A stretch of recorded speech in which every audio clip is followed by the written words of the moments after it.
everybody. Welcome into the show. I just realized my mic was way too high. That was very professional of me. I took a week off last week, and we got some rust. What is up, everybody? We got a little bit of a different episode coming at you this week. So just to kind of dive right into it, we are in week 9 of the fantasy football season. So your dynasty teams are very much in a state if they're going to be kind of good or bad or not. And I think if you have teams kind of in the middle, the thought process here was we want to see if you want to gear towards making a playoff run or towards more of a rebuild.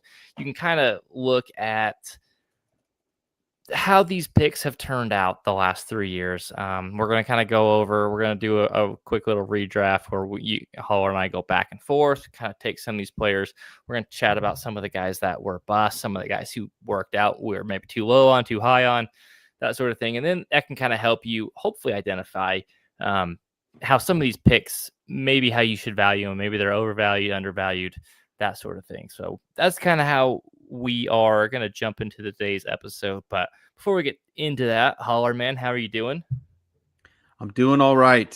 Work has been a grind recently. I don't know why, but just every day it makes me think of that meme where the Asian guy gets kicked in the nuts over and over again, and he just stands there. Because I can't really fall over, and I just got to keep grinding. Work is work. This is the fun stuff. And I was looking through some of my leagues yesterday, and the majority of them I'm in a good spot, but I got plenty of rebuilders that I'm looking to maybe, move some players. Like I recently last night moved Jamar Chase. I got 2 firsts, 26 and 27, and I got Ricky Pearsall and Breece Hall. Right. I felt like that was, 2 tight ends, start 4. So I really felt like, that was pretty good value. Jamar Chase was well and above the best player I had on that team. There's injuries. I have Malik Neighbors on that team, IR. I'm not really going anywhere. So I just figured, let's see what I can get for Jamar Chase. And so I think that's the biggest thing. Like when you're going down your lineups and things like that, it's just try to figure out, and then hopefully as we do this, we can help you guys decide on okay, should I go acquire 26 picks? Should I go acquire 27 picks? I think I understand, we've talked about it before, the 26, there's still a lot of players up in the air. I think there's going to be plenty of, not plenty, but a good amount of players that are still going to be useful next year. But overall, the class is a little bit down. But I'm sure as, things get closer and then, players get on an actual team, there'll be plenty of guys that pop. I think it's always, if you're going that rebuild route, just try to acquire picks, because you can always change those picks or trade those picks for veterans or things like that. Exactly. Just because you are rebuilding and trading for picks doesn't mean you have to actually make those picks, right? Exactly. Sometimes the best pick you can make with your draft picks is to trade them away for established veterans. Actually, it's funny you mentioned that the Jamar Chase trade, because I got an offer in my inbox just earlier today. It was for 2 26 first and a 27 first. The guy who's first he's like 4th in points for right now, so it's probably going to be a later one. And then the other one's kind of right in the middle. I'm leaning towards no, but I wanted to get your thoughts on it too, just because I feel like typically with Jamar Chase, picks, how I treat cornerstones is that I want an established player coming back rather than picks. Yeah, that's what I was going to say, is what really made me be okay, cool, I'm good moving Jamar Chase. It was I understand Breece Hall has been up and down. And then I also got Pearsall, right? And Pearsall's been injured, but whatever. They're both young. And then I also got a couple picks there, right? So basically, if you think about it, boils down to, let's do easy math, 4 picks for Jamar Chase, right? But I did not only get those 2 picks, I got 2 established players. So for me, if Breece Hall was to move on to another team, I think he would be used a lot better. We are starting to see it a little bit more. Last week, he had over 150 yards rushing, 3 touchdowns, 1 was passing. That's not going to happen every week, but they're using him more because he is a good player. That's what you want to see. And so for me, it's just okay, cool. I got a 27 pick who, in my opinion, at 27, there's a ton of good guys coming out. Obviously, just a long ways away, but things could happen. But I know there's good players coming out there, right? I did get 126 first. So like I can use that, like I said, to either flip or for a veteran or go ahead and make that pick, right? There's plenty of time between now and when we're having the NFL draft where guys will rise up and pop. So no matter when we like talk about a draft class and we say it's down or whatever, I just think the biggest thing is like you think about the whole draft class. The last couple ones have been pretty deep, but a lot of guys have popped after after the initial NFL draft and things like that because they landed in good spots or they just, had a really good preseason, kind of like Bill, right? Like nobody knew he was going to be very good, but basically just landed in a great spot. They liked him. Yes, we can make arguments if he is good or not at this time, but he is putting up numbers. He's also could be putting up better numbers if he could just hold on to the ball. But that's beside the point. His points have come in splashes. I feel like he's had a couple big games and then a lot of just kind of nothing and consistent fumbles on the way in. So the way I wanted to kick this off, so we're going to do a little redraft, and it's going to consist of the rookies from the last 3 years, 2023, 24, and 25. The way I wanted to start this off was more of a kind of a big picture question for you. Just looking at this list, there's been 11 quarterbacks drafted in the first round the last 3 years. Of those quarterbacks, a lot of them went pretty early in the first round of rookie drafts. And I'm wondering, looking through some of the skill players, are we taking quarterbacks too high in these rookie drafts, hoping that they're going to be like Josh Allen or the next big like player? Obviously, you can look and just point to Jaden Daniels right there and be like, yeah, it's worth it. But there's a lot of like out of these 11, like how many are you happy with that you spent a top, I don't know, 5 pick, top 5, 6, 7 pick in some cases? So like Bryce Young, CJ Stroud, Anthony Richardson, Caleb, Jaden Daniels, May, Penix, Bo Nix, JJ McCarthy, Cam Ward, and Jackson Dart. I'd argue that probably Dart, May, Daniels, you feel, and like Nix, you're feeling real good about. The rest of them, you're probably like, this is fine. Yeah. Honestly, I can make an argument of like 3: Jaden Daniels, Drake May, Caleb Williams, right? The other ones are like Jackson Dart's playing really well, right? He's playing well. I think at the end of the day, he will be fine in terms of fantasy because of those legs, right? Because he can run the ball. And with fantasy, it's a good pair of legs. Yeah. So, but for me, like there's a lot of question marks still. And like, Bryce Young, CJ Stroud, Richardson doesn't have a job. Michael Penix is fine, but he's not great in terms of fantasy. JJ McCarthy, like he's been injured. Maybe he will be fine. I don't know. I really hope he will. But Cam Ward, a lot of times he was 101, 102. And a lot of times people are probably feeling like that's a whoopsie.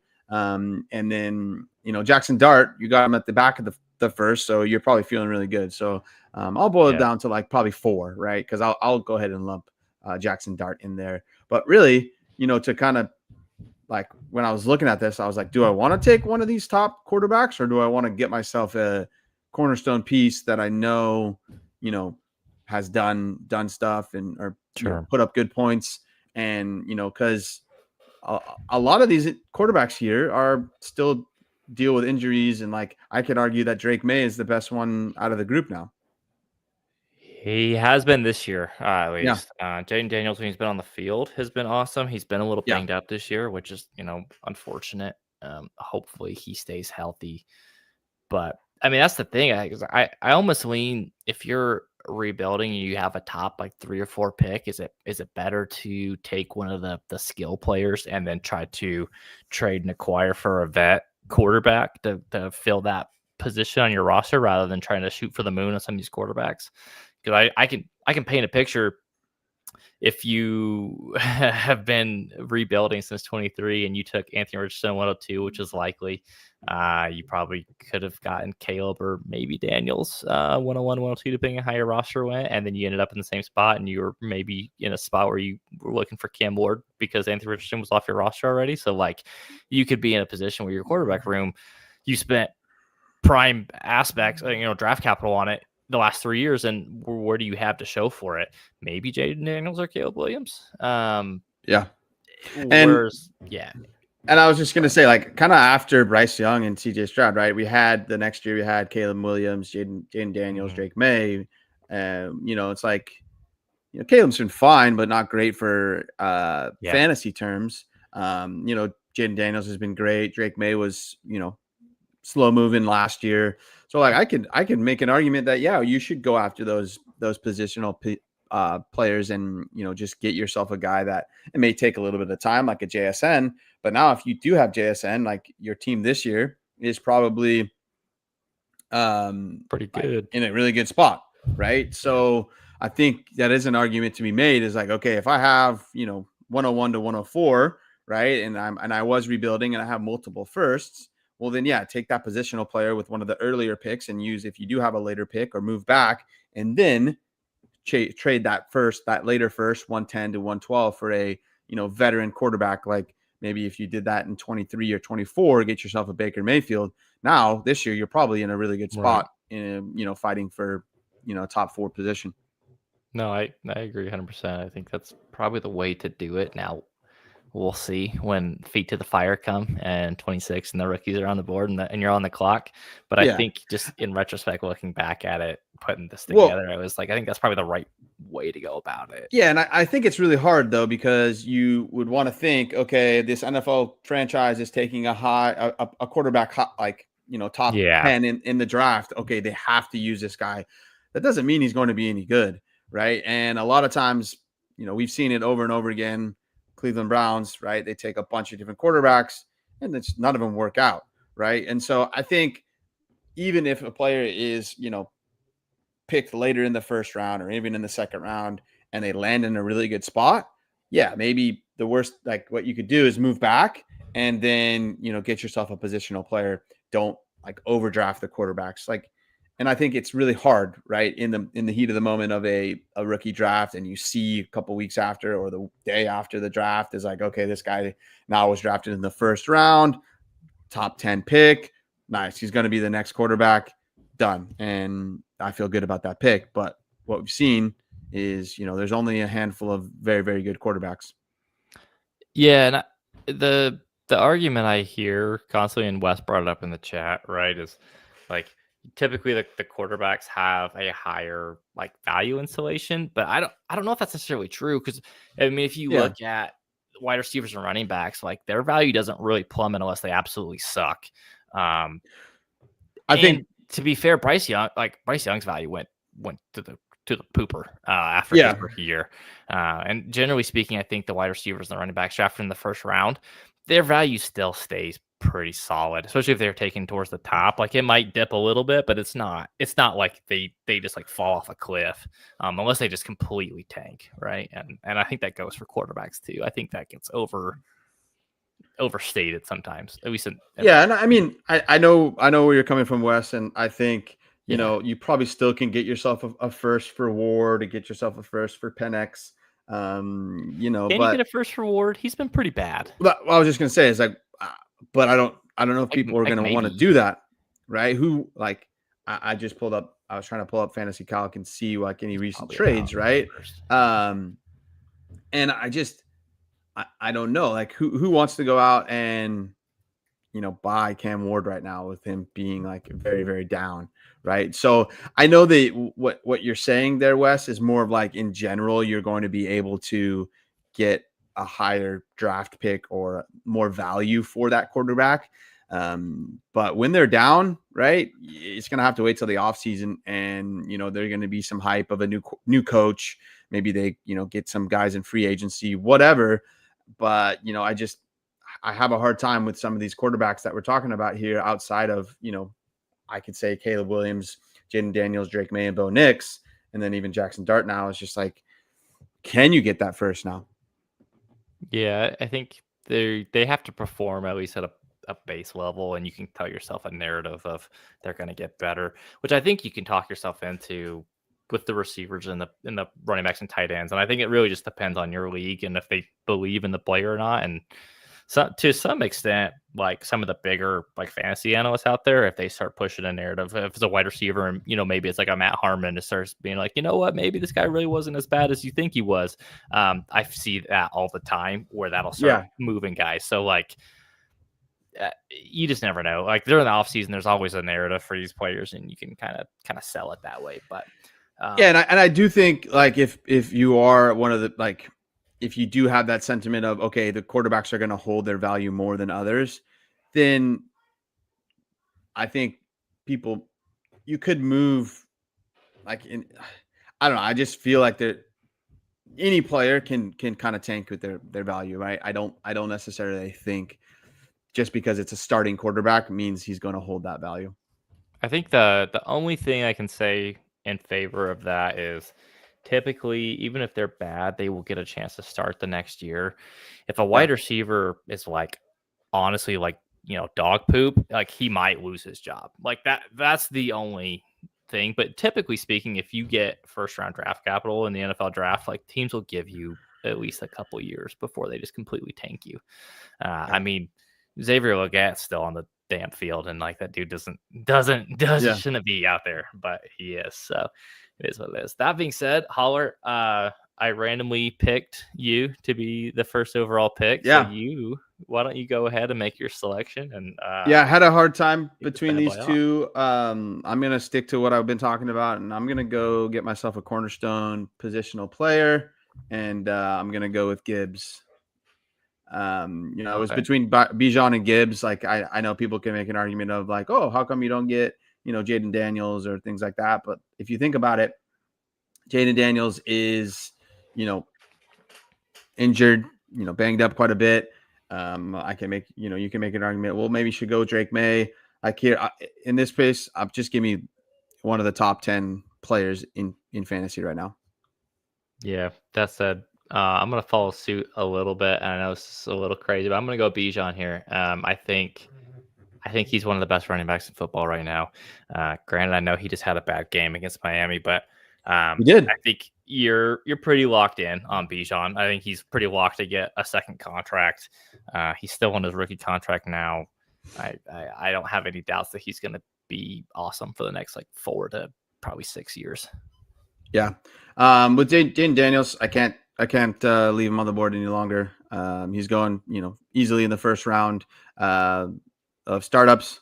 And I know he's banged up here and there, but for the most part, when he's on the field, he's going to score you 20 points or more. And he could have a blow up game at any time. Now, this next one here, I got to do it because I know you're probably going to take him next. And if I don't take him, he's going to be gone. But Puka Nacua, Yeah. I think he's probably the best wide receiver on the board. Now, he's one that you really liked, Puka. I did. Coming out. I didn't see anything I liked from his profile. I'm curious, what did I miss on Puka that made you think this dude is a bad boy and he's gonna kick ass? So it honestly, I'll be honest, it really was nothing special. It was just that I was looking for guys that are basically I was looking for guys that could be like we were looking for our guys. I think back in the day in 2023 when we were doing one of our shows, it was just like guys that you like that other people wouldn't like don't really know about, right? He was a solid wide receiver at BYU. Nothing really popped off. Like I think with him, it's just an amazing landing spot. Sean McVay is one of the best coaches in the NFL. Matthew Stafford. It was just everything. And then I mean, it was before he landed on the Rams, but like just kind of everything, aligned. Like I don't really have anything that I pointed to be like, this is why I liked Puka. So, I just think there's guys that you want to look for on the, third day, fourth day of the draft and find those guys that land on good organizations. Right. So think about the ones that are always in the playoffs, that have players that have, come kind of from nowhere, and they just have a good reputation of drafting good players. So I think that's kind of what landed together there for Puka. That's fair. There's certain organizations that scout certain position groups really well. I think the Rams with Sean McVay, the wide receiver group is definitely one of them. I would say their running backs are maybe more questionable, but the wide receivers Totally. have been really good under McVay, and so I think that's also conversely the Jets. Don't scout wide receivers well at all, outside of maybe Garrett Wilson, but that was Yeah. more. He was Kind really of good. fell in their lap there. Exactly. He's You're up again. injured. He is injured, but I'm going to take Neighbors here. I was thinking maybe doing Drake May, but I'm going to take Neighbors here. I'm comfortable when he comes back. He'll be the same guy. So, and again, cornerstone pieces here in that first round. That's that same note. So for context, this is PPR Superflex. There is a 2-point tight end premium. That said, this might be a homer pick. I don't know, but I think Brock Bowers. I know he's been hurt this year. The difference he makes in that Raiders offense is night and day. Been watching the last few games have been horrendous. I think I saw a stat that the last 12 quarters, so 3 games that Bowers has been out, the entire offense has scored 26 points, including the absolute dog crap performance they put up against the Chiefs the week prior, which I know Kansas City has a good team, but like, come on, dude, that was horrendous. Brock Bowers is a difference maker in a 2-point PPR. Like, honestly, he scores as well as some of the top wide receivers, particularly in that format. He is a absolute advantage and just a perfect weapon in any kind of tight end premium leagues. And if you have a start 2 tight end league, like honestly, he should have been the first pick off the board. Totally. In any of those leagues. Yeah. Drake May here. I think right now he is the second best quarterback out of these last 3 years. Like we were talking about the whole class easily. You can make an argument for Bo Nix, but he does have a couple down games, and Drake May just is putting up really, really good numbers these days. So for me, I just, and I also think the coaching staff there in New England is doing things right. And I do think they're going to get some more pieces around Drake May, and he should be even better. Yeah, Drake May I was kind of hoping I was going to take him with the next pick, which is funny. I've come around on Drake May. I did not like Drake May coming out. I had some issues with some of his decision making. He's cleaned that up. And honestly, the thing with him too is that like he was put in a pretty bad situation, really, even this year with the surrounding talent, offensive line, coaching staff, and he's done so much better than I thought he would. That's one that I'll be honest, I just kind of missed on, right? Like, I just didn't think he was as good as he should have been. And like that environment, I didn't think he was going to be as good to overcome that. But like, he's been fantastic. So that's a good one. Man, I think I'm going to do it again. I'm going to take another tight end here, Tyler Warren. He's been sensational. I think he's kind of been one of the biggest differences on that Colts offense. They use him as just like a weapon. He's a true difference maker as well. Kind of the same argument as Brock Bowers, right? Like, he's made Pittman better. He's taken some pressure off of him. Daniel Jones, I know it's like he checks down to him a ton. He takes some pressure off so defenses can't load the box against Jonathan Taylor. He's been having a career year. I think Tyler Warren's a huge part of that. And I think him and Bowers, like, if I was doing a startup today, I would want one of those two, if not both of them, and I would feel so good about my tight end room. And if I miss out on those two, I'm probably waiting and just taking a bunch of dart throws at the end. But yeah, I mean the landscape of like even after these two, like we have some really good guys in here, but still like outside of that, I'll take. It'd be interesting to see where we take Tucker Kraft here because like he's probably the next guy I would think out of this group. People could probably make an argument for Laporta, but Kraft is playing out of this world right now. Good. But I'm going to take JSN here. Like he is having an amazing year. I know like the last, not necessarily the last, but like his first year was pretty mediocre. So I think, I think that's one argument to be like, no, I need to take that quarterback in the beginning of the rookie draft, right? But I just think that when you get a guy like JSN, like, like if you watched him out of college, he was very, very good, or watched him in college, excuse me, he was very, very good. And so like I knew at some point he was going to be the main guy. I just think they, kind of DK was in his way a little bit. And Yeah. I was a little bit like hesitant to know if he could do it. But we saw at the end of last year. And, even for me, I was like a little hesitant going into this year, but he has, surpassed all expectations, in my opinion. Yeah, it's crazy to think about that. JSN was in the same class as Bijan, Gibbs, and the 3 quarterbacks, and he went Yeah, behind all wild. of them. And it's like, and I think part of the reason for that was he really only had the 1 year production at Ohio State, and there was the Yeah, narrative that like, well, he only did it because Olave and Garrett Wilson took all the good coverage from him, and Jason just got to play the slot and just got to feast on the basically the worst coverage, which was a fine narrative. But in retrospect, looking back at it, it's just funny because he's arguably the best one out of the 3 yeah, of them. Um, absolutely. and then he got banged up his last year, so he missed out. But all right, I'm gonna take. I think I've waited long enough on a quarterback. I think I gotta go Bo Nix here. I was a big Bo Nix guy coming out. I think he's done really well. He's like kind of the perfect quarterback for a Sean Payton offense. I think he's gonna kind of toe that like back end of the QB1 line. And he has a good rushing upside. Obviously, he's not like a Jaden Daniels, like running the ball a ton, but he does run fairly well. And he's got a good offense, good system. I think he's a solid pick here. Love it. I think I'm going to go with Genty here. I know people could make an argument for, and I was thinking a little bit about Igbukah.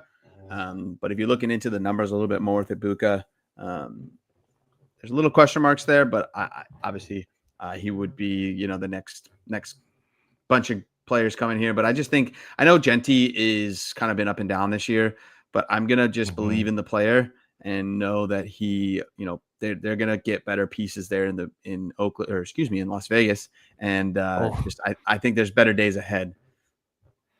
Yeah, I do too. Also, I think my camera froze. So do you guys still hear me? I can hear you, but okay.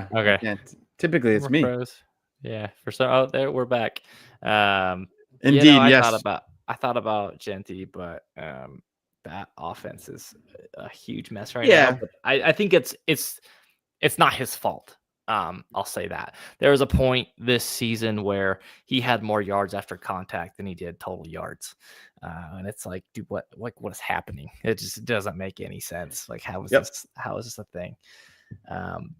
The one guy I want to go next is Devon Achane. I think he has done so well on a just like totally dysfunctional Miami Dolphins team. I think he's a talent, like transcendent player that like he can win despite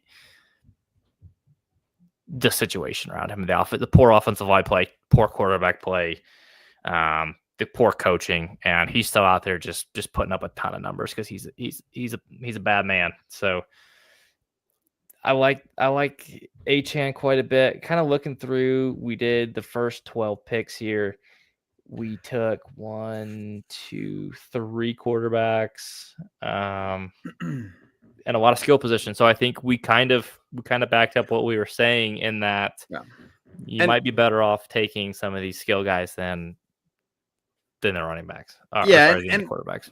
And I do, want to come back to what Wes said a little bit is like, I think the biggest thing is when you're drafting rookies, right? It's you kind of want to try to think of the guys that are going to have the best like value right away, right? And that's always going to be the quarterback, right? That's kind of what Wes was saying in the chat there is like good quarterbacks are never going to be as cheap as they are in a rookie draft, right? But also like if a quarterback's not like, I can make an argument that some of those quarterbacks, as we can see here, we only picked 3, are not very good a couple years down the line. The best quarterbacks, right? There's only about, if I pull up, Spanky's rankings or, Dynasty Daddy's rankings or whatever, right? if you look at like the top 20 guys, there's only like 4 quarterbacks, and there's a whole lot of positional players, right? And so I think fantasy is shifting a little bit, right? And I know we play 2 quarterback or whatever,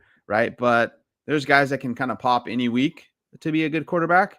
And so I think it's harder to have those positional pieces that are really good week in, week out. Couldn't have said it better myself. Yeah, this is roster agnostic, right? So like you definitely need. Yeah, I mean, this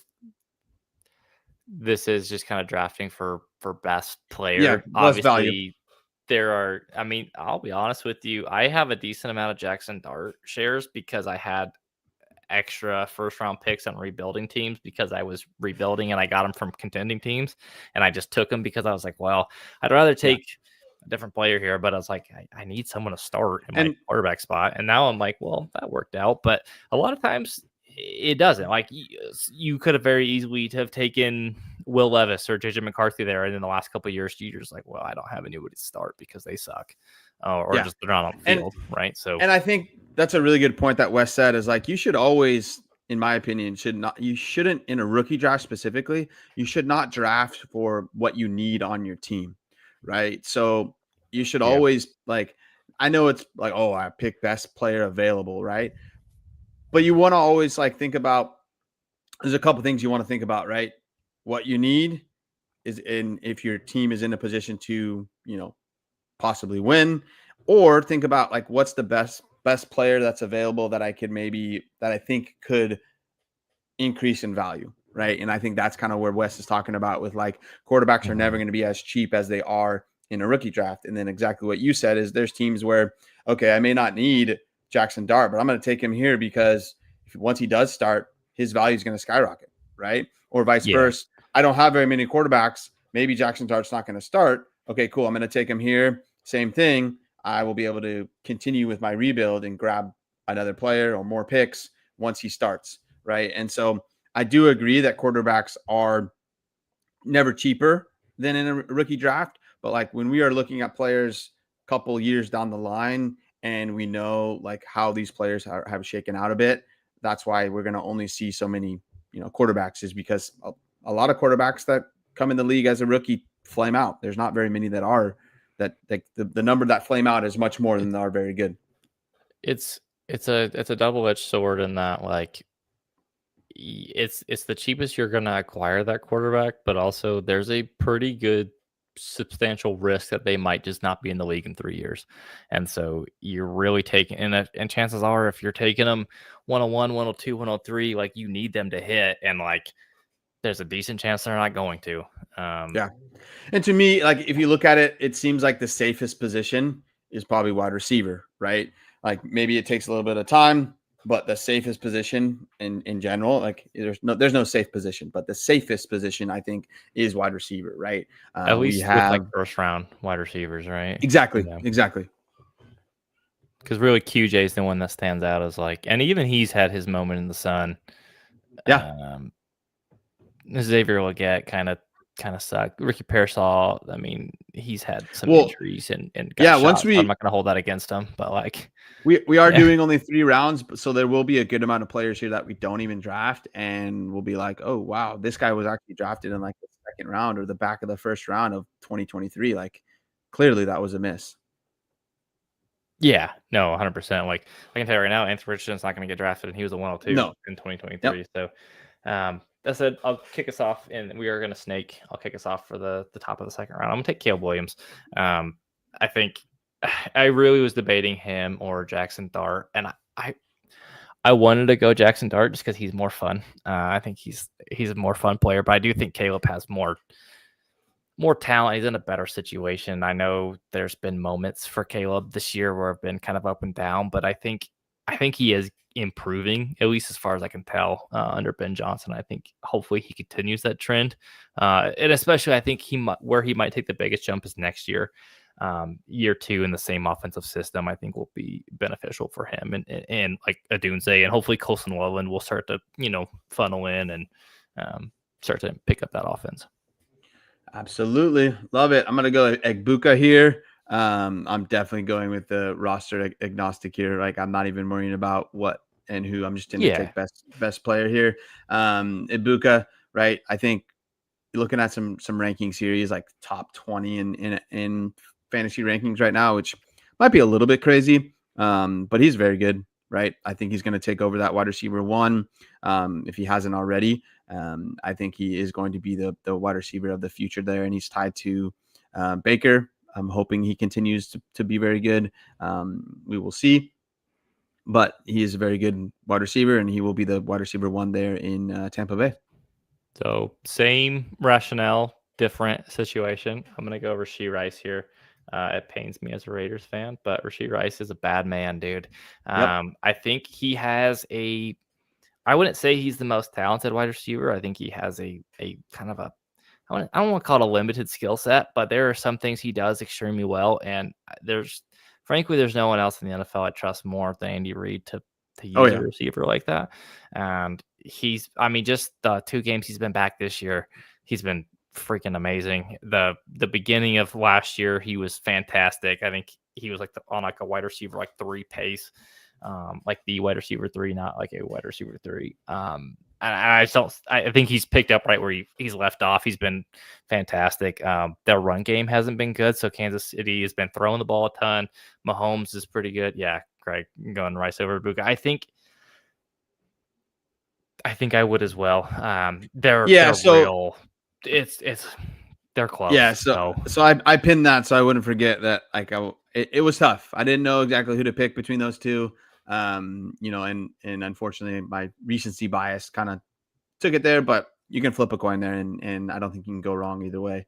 But I'm gonna continue this wide receiver. And I'm gonna make Stranded happy and go with Roma Dunze here. Kind of the same argument I make with Igbuka. He is the wide receiver one there in Chicago, tied to a good coach, wide receiver, or excuse me, a quarterback that should continue to get better. So I think all things pointing for Roma Dunze to be a top 15, top 12 wide receiver for years to come. now here's where I'm gonna make this next pick. If I was making this pick because I wanted them to start, I would not choose this player, but I'm going to pick this particular player because I think his value is going to continue to increase, especially through the offseason next year. I've talked about this before, but like Jackson Dart, he's putting up points. He's been a borderline QB1 already this year. He doesn't have Emeka Egbuka. His best wide receiver is Wandale Robinson. Scadabo's hurt. He still did well last week. He still put up points. I think there's going to be a narrative of like, oh, he finished as like the QB 12 last year, and he didn't even have his best players on the field with him, and they're going to draft new guys, and they're going to whatever it may be, right? And they're going to just kind of keep building that narrative. I could see him getting to a point where he's like a top, I don't know, like 6-7 quarterback next year. I'm sure that if there's any like Gen Zers out there watching, they probably love that I just said 6-7. But Jackson Dart, I think his value is going to continue increasing, and that's why I would take him right here, is because with the intention more of, I think I'm going to chip him away next. Yeah, that was going to be my next kind of player here if you didn't take him there. I'm struggling between a couple different guys here, but I'm going to continue to what I've been talking about and just get myself a good cornerstone piece here. I've always loved wide receivers. It's just an issue not necessarily an issue, but it's just how I build my teams. Give me Tet McMillan. There's plenty of teams that I feel like are in a good spot where I'm like struggling to go out and get a running back now. So I may need to change my mindset a little bit, but there's a lot of my teams that have really, really good wide receivers that are in a good position where I can now move my 26 first for a running back that, should help me. There also is plenty of spots where my team sucks because I have really good wide receivers, and I had Malik Neighbors and a couple other guys that are now injured, right? So there's no right way to do this. But I've always loved wide receivers, just feel like they're the most safe position. You're like Will Ferrell's character on SNL with more cowbell, but it's just you and wide receivers. More wide receivers. You're just hammering that drum. Yeah. All right. The next guy I want to go with is one of my Oregon boys that I always like, Yeah. That's who I was Bucky maybe Irving. gonna. I think I've been wanting to take him for a while, and I kept kind of putting it off.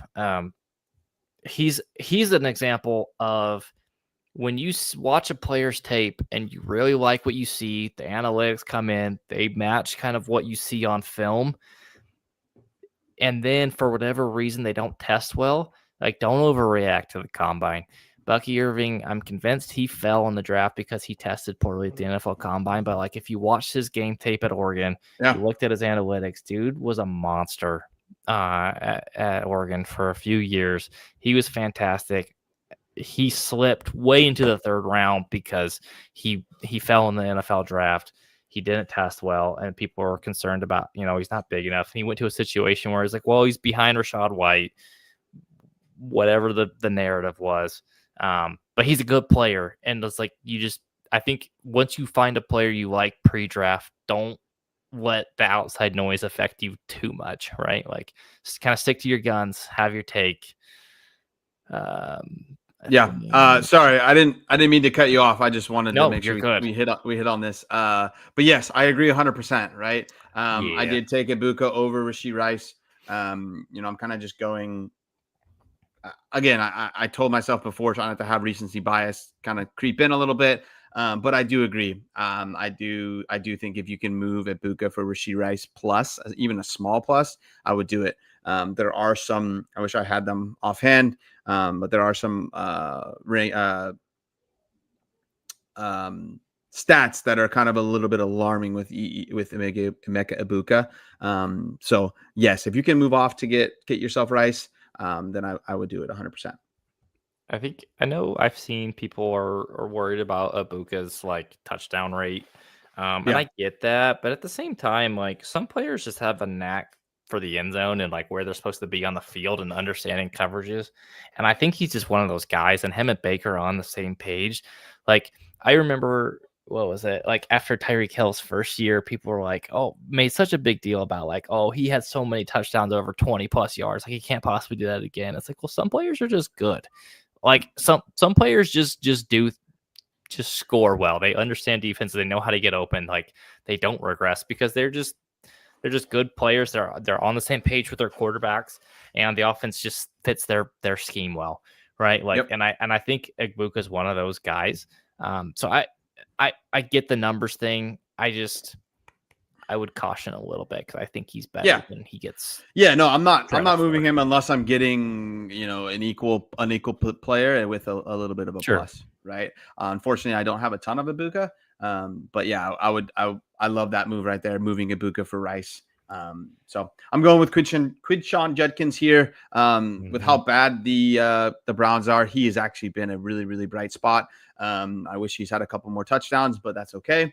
I just think once they can get a few more pieces around him and actually use like the whole offense the correct way, I think that he should be extremely, extremely good. Dude, I don't know. There's a lot of good players. Just kind of, I'll filibuster a little bit. Just looking through some of our picks here, like Quinton Judkins, he was top half of the first round last year. Tet was too. Jackson Dart was at the back, but I mean the vast majority of these guys top 6 picks, right? Like Yeah, I can count. I mean Puka wasn't. I know Bucky wasn't. Nick's, depending on if you were in a league with me, wasn't. The I mean, vast majority of the time he wasn't, but yeah, I think all Ibuka these was at the guys. back.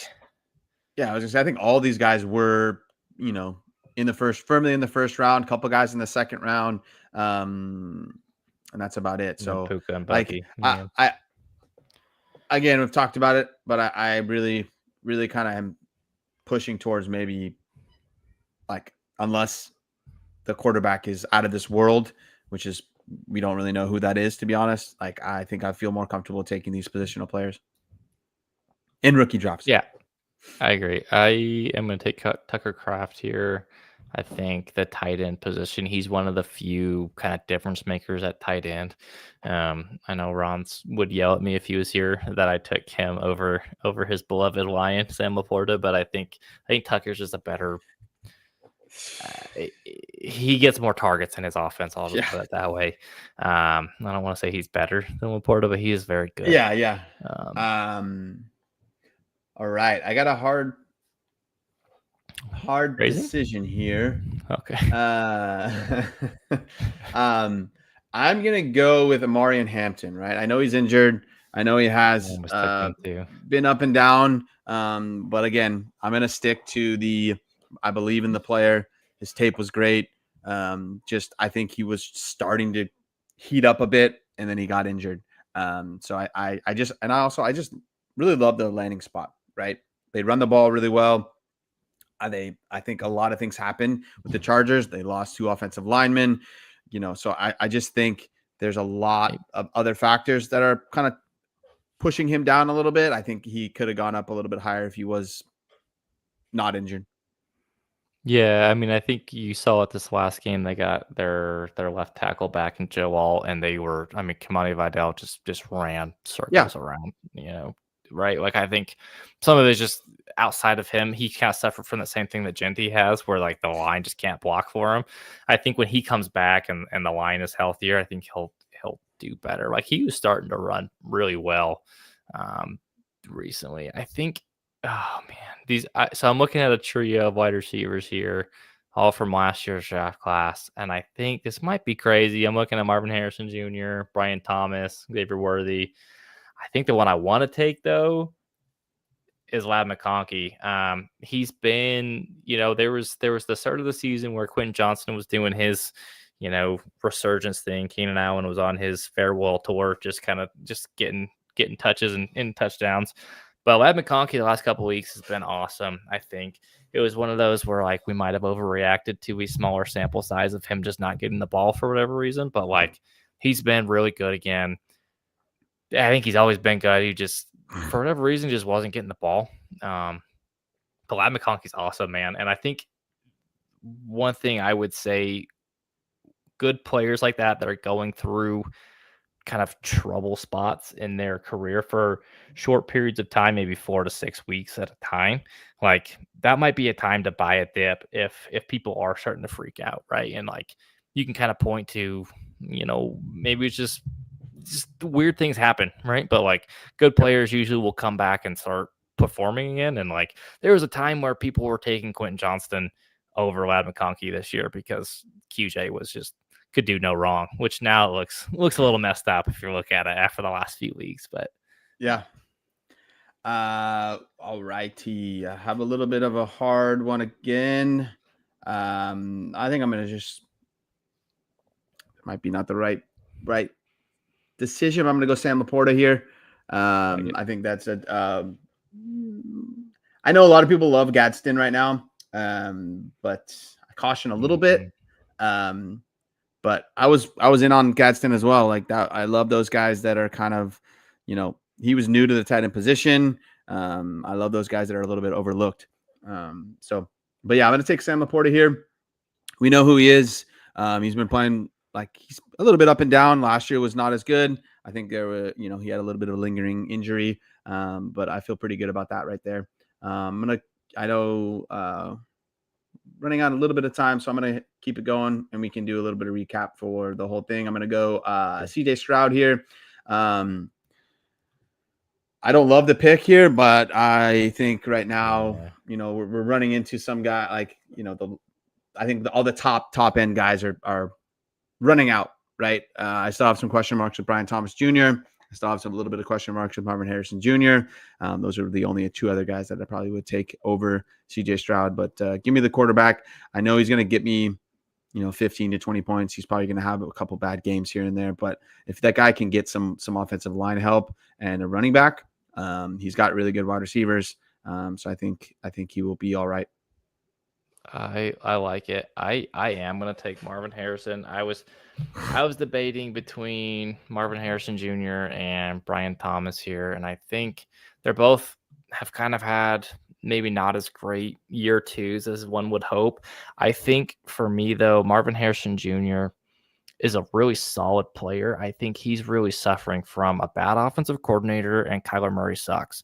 And just not to sugarcoat it, but like I think that's the problem, not him. I just don't think they use him the right way, and I don't think Kyler sees him all the time. I think he is the offense just is it's more easy for Kyler to get the ball to McBride, which great, but like I think Marvin Harrison is Yeah, poorly used in that offense, and he could 100%. be a monster if he gets in the right system. Strikes me as someone similar to like JSN his first couple of years, where he was maybe just kind of misused, and once that kind of clicks, he's going to skyrocket. And so that's where I still believe in Marvin Harrison. It's just he's in a bad spot, man. It's Oh hard yeah. to kind of see through that a little bit, but like I think he's still the guy that we thought he was. It's taken a little bit longer than we would have hoped. Whoa, whoa, whoa. I don't know how to work a computer here. I'm gonna go Brian Thomas Jr. I do think there's still some question marks there, but we can't disregard his amazing year last year, right? So I know it's been rough this year, but I think a lot of that's Trevor Lawrence. So I think he'll be just fine. Yeah, I think he's gonna be great. Supposedly he's got a wrist injury as well, which would explain some of the dropsies if that is Yeah. actually what's happening and not just kind of a cover up. The next guy I'm going to take here is Dalton Kincaid. I don't have a ton of Kincaid. I remember when this draft class happened, I was a homer and I took a lot of Michael Mayer, which in retrospect, well, that was a boo-boo. The Michael Mayer jersey in the background was probably gave that one away over Kincaid. But Kincaid he's been awesome, and I know he's been bad the first couple of years, but he's been really good this year. Like, and he's been scoring touchdowns. Sorry, I didn't mean to cut you off. What were you gonna say? I was gonna say I was thinking Kyle Pitts jersey up. I spent not money on it, but I spent my time putting it in that frame, which I regret. Right, and yeah, so I need to get a new jersey. Yeah, so I'm still waiting for the Marvin Mims breakout because I have a signed Marvin Mims jersey. So once that breakout comes, I will definitely put him in the in a frame, right? Because that one's signed, whatever. Speaking of Marvin Mims, just real quick, I know we're running out of time. Marvin Mims in punt return and kick return yard leagues, he's wide receiver 8 right now, which I just learned today. So the breakout's there, depending on the league. All right. Recency bias, and I just another guy that I kind of grabbed a lot of, and he's doing really well. Sure. Gadsden. I think just again, like I talked about earlier, is find those guys that land on really, really good organizations, right?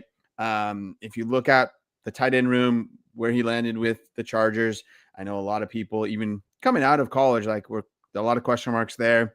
But I think the guy can catch the ball and he can run really good routes, right? And so I do say this a lot, that if he can't block, he won't stay on the field. So I think he's a fine enough blocker because he stays on the field and he gets the ball. And I don't think it's stopping anytime soon. I think Keelan Allen's, coming back to earth a little bit. Same with QJ. So he is option like number 3, or he's probably more like option 2 right now. Give me Gadsden there. I like it. I am going to stick to kind of my pre-draft process where I really liked JJ McCarthy. I know it hasn't worked out a ton yet. He's coming back this week. He only has 2 career starts, so like I don't feel like it's fair to write him off just yet. I think he's gonna get better. I still like McCarthy. It hasn't worked out, but I think his time is coming, and he's gonna be really good. All right, Greg, this is for you. I'm gonna take Travis Hunter. I took his backup earlier, but no, Travis Hunter is coming around here. I think at the end of the day, he will end up being mainly a wide receiver. Clearly, when you've seen, he's had a couple already highlight catches. They need to get the ball to him more. Like, if I can only imagine if Trevor Lawrence was the same guy that he was coming out of college and like was still very good, those two guys would be cooking. I think he hinders them quite a bit. I think both those guys are really good wide receivers. In T.Y.'s defense, his receivers are dropping passes like it's just unreal. I'm gonna take Xavier Worthy here. I think he's done really well this season, even with Rasheed Rice back. These last couple of games, Worthy's still been good. He's very fast. He's on a really like we mentioned, good players on good organizations. Xavier Worthy fits both of those. Taking him here is fantastic. Yes, sir. I like it. I'm gonna go. I had somebody. Let me. Oh, I know who I'm going with. I'm gonna go with the Zay Flowers, the gadget man himself. I know he's been a bit up and down. I know, but I do definitely think he is, wide receiver one for that team. So like, I was thinking between him and Addison, right? So that's a really good segue into them. But I think that right now, like in rankings, they're right back to back to back. I have them back to back in mine. Yeah. So really, you can't go wrong there. But I do think there's a, with Justin Jefferson, I'm going to say in the way, but like being the main guy there, there's going to be days that Addison kind of is very mediocre, right? And Zay Flowers can have those boom games. The tiebreaker for me is Addison gets softer coverage with JJ getting all their best coverage, and they play in a dome as opposed to playing outside. Sir. And Baltimore can run the ball a lot better than Minnesota can. So that was my only like tiebreaker. As far as like a talent thing, I think they're both pretty similar, both pretty good. So yeah, agreed. All right, last pick. Last pick here. Let's see here. I'm gonna go.